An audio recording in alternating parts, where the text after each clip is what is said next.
Now, you might know my next guest from his weekly column, Mind Your Step, in the Irish Independent. He's Cavan man. He spent 27 years as a Columban missionary before he left the priesthood and started a family. Now he travels the world as a motivational speaker, and he's worked with some of Ireland's most successful GAA teams. And maybe, you never know, he might just know the meaning of life. So would you please welcome Declan Coyle.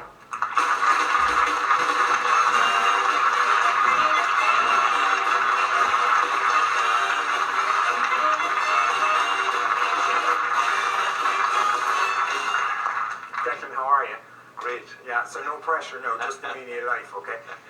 Just before, I want to talk about your story and how you kind of got to where you're at now, but maybe for people who don't read your column, who haven't read the book, could you give it, there's a lot to it, but give us in a nutshell the Green Platform theory. The Green Platform it started off years ago. I used to be against positive thinking because I thought in America they were very positive, but they weren't real. In Ireland, we were very negative, but we were real. And the problem I had was that if you had a major trauma, if something happened, like maybe with Sheila and Ronan there, and someone came and poured pink paint over that human suffering, that's not right. And my thing was that, you know, if you had this human experience, and someone comes along and says, oh, you got to have a PMA, you got to be on the Green Platform, you got to be positive. But my heart is broken at the same time. So it was Robert Holden in London who told me one time that you have a human experience, you feel it, you acknowledge it, you honour it. If it's tragedy, you cry the tears. If it's loneliness, you turn on the tap. And then we have this white space. And the white space I learned from Viktor Frankl. He was an Austrian psychiatrist who was tortured in Auschwitz during the Second World War.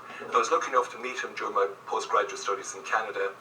And he told me that in Auschwitz they broke his body, they did operations on his genitals, and he said they tortured him. But he said they couldn't touch my spirit. And he said every moment, of every minute, of every hour, of every day in Auschwitz, I chose peace, I chose joy, I chose happiness. And he said between stimulus and response, there is that space. So even in the worst possible situation that a human being could be in, this guy was able to choose inside in his head that actually I'm not going to let this get to me, yeah? Yes, Brent, and the extraordinary thing, he said that he called the last and the greatest of the human freedoms. And that was the seeds of the Green and Red Platform. So it was all coming together then that you have a human experience, you feel it, you honour it. If it's tragedy, you cry the tears. If it's loneliness, you turn on the tap. Then we have our white space. So you step, and then, so you have the initial emotional reaction, let it out, and then you step back from it into what you call the white space. The white space, and then you can choose a red platform. And the red platform is the victim, the whinge, the whine, the moan, the poor me. It's the home of the energy vampires. You know these people, Brent, it's not their bad breath or their body odour, but you meet them and they suck the energy from you. They're whinging, whining, moaning, even say good morning and say what's good about it, you know. But in that space, you can also choose the Green Platform. The Green Platform has the 10 most powerful words in the English language, no word more than 2 letters. If it is to be, it is up to me. And the Green Platform is where we find peace, where we find joy, where we find happiness, where we find the field of all possibilities. And anything is possible on the Green Platform. And in the book that I wrote, I mentioned that the opening line was from Paulo Coyle, quote, everyone on the face of the earth has a treasure that lies waiting for them. And the last line in the book is that if you live on the Green Platform, you will find the treasure, and if you're really awake, the treasure will find you. But that's the beginning of it. That's it in a nutshell. Okay. You see, people are sitting at home thinking, it's all very well for him to say that, but like, it's not that easy to choose the Green Platform. You know, my boss is an asshole, or I have no job, my wife's annoying me, my kids are driving me nuts. You know, there's an element of that, isn't there? Yeah. No, absolutely, and that's why it's so powerful, because a situation happens, it is as it is. We can't change the situation. Okay. But I do have that choice. To change your reaction. To change the situation. I can choose my response. And out of that, on the Red Platform, we have the pronouns are you and they. I blame you, I blame them. On the Green Platform, the pronoun is I. I have responsibility. I have the ability to choose my response. Okay. And then we have stories. On the Red Platform, we have disempowering stories, negative stories. It's woe is me.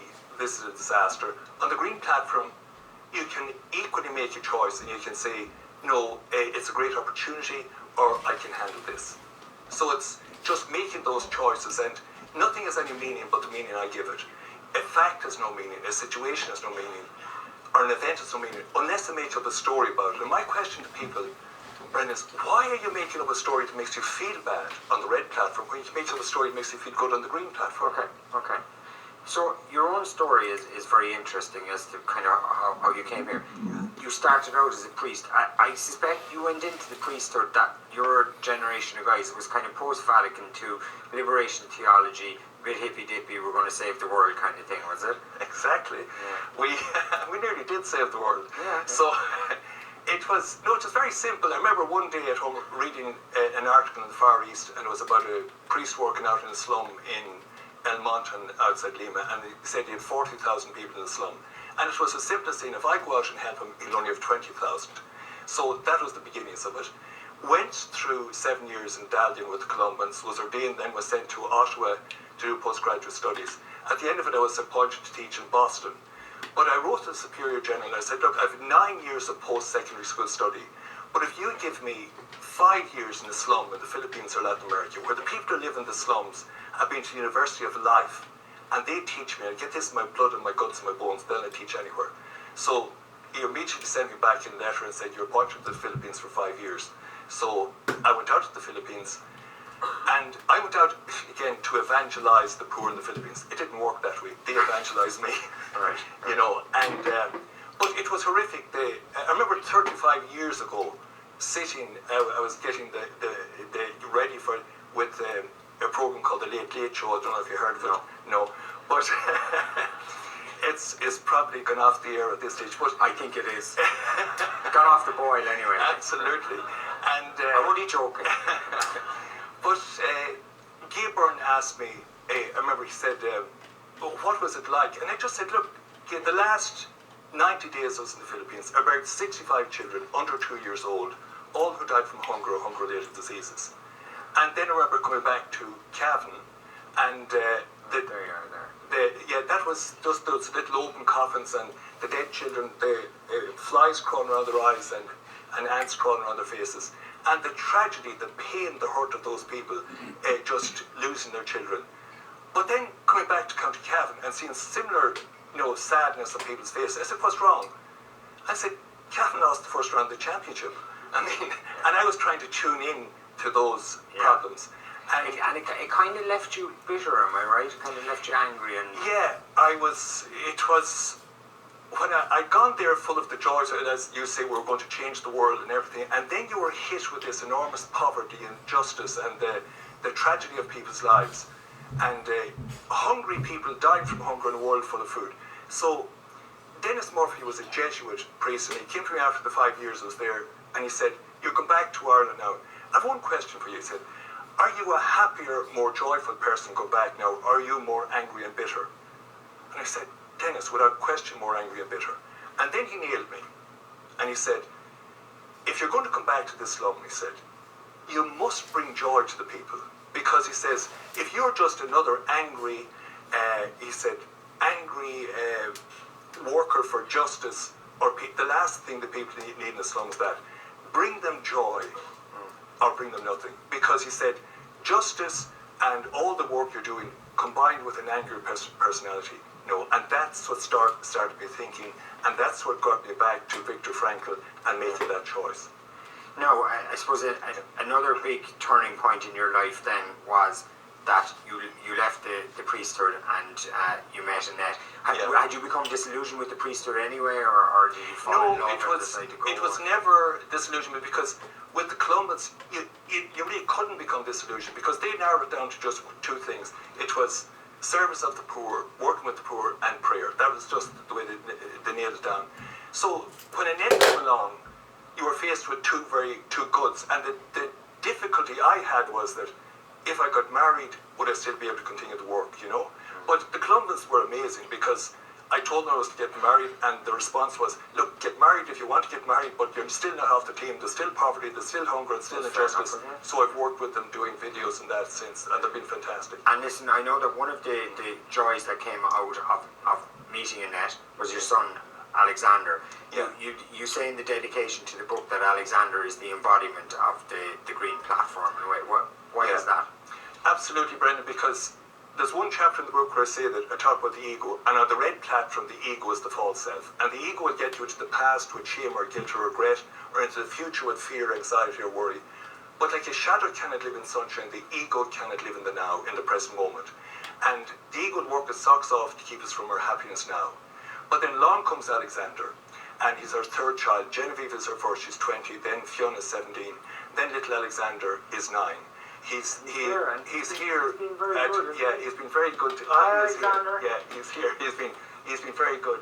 But he's now. But he's an amazing. He has Maud Wilson syndrome, which means he never talks. He won't walk till he's about 10. He hasn't eaten for the last 6 years. We feed him through a tube through his stomach. He has multiple allergies. He has sleep apnea. He's prone to seizures. But having said that, he's the most magical, radiant child. People ask me what's he like, and I say, he's not a human being having the odd spiritual experience. He's a spiritual being having a human experience. And he has no ego, because he doesn't do past, he doesn't do future, he just does the now. And he welcomes in, look at him with the little wave there. And he has these open arms, these unconditional love. And he doesn't do forgiveness because he doesn't hold grudges. And Brendan, it's extraordinary to meet somebody in this life who meets you, looks at you, and doesn't evaluate you, judge you, but instead openly just acknowledges you and welcomes you into his world. Yeah. And that's Alexander. Yeah. So it's with Genevieve and Fionn growing up, we live very much in the world of doing. Dress your bed, do your homework, tidy your room, brush your teeth, hurry up, come on, get ready. But with Alexander, it's very much in the world of being. Yeah. Because you hold him, he just pulls you into the present moment. You don't want the present moment to be anything other than what it is. Yeah. There he is. He likes me too, so I'm on his team, basically. Listen, a lot of parents who have kids like Alexander talk about what privilege it is and how fantastic it is. Yeah. Is it not a sadness as well, and a sadness that a kind of a lifelong sadness for you?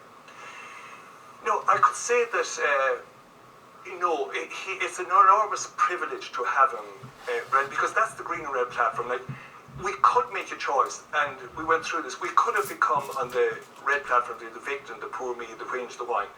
But he is such a radiant person. He gives you we're so privileged to have him.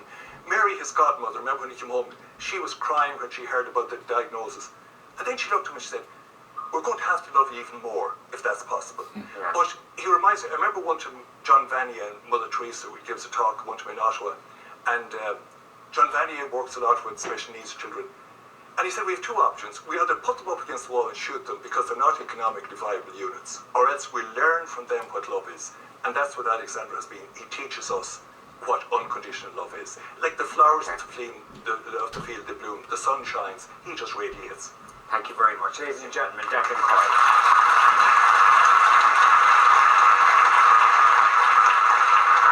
That's the book.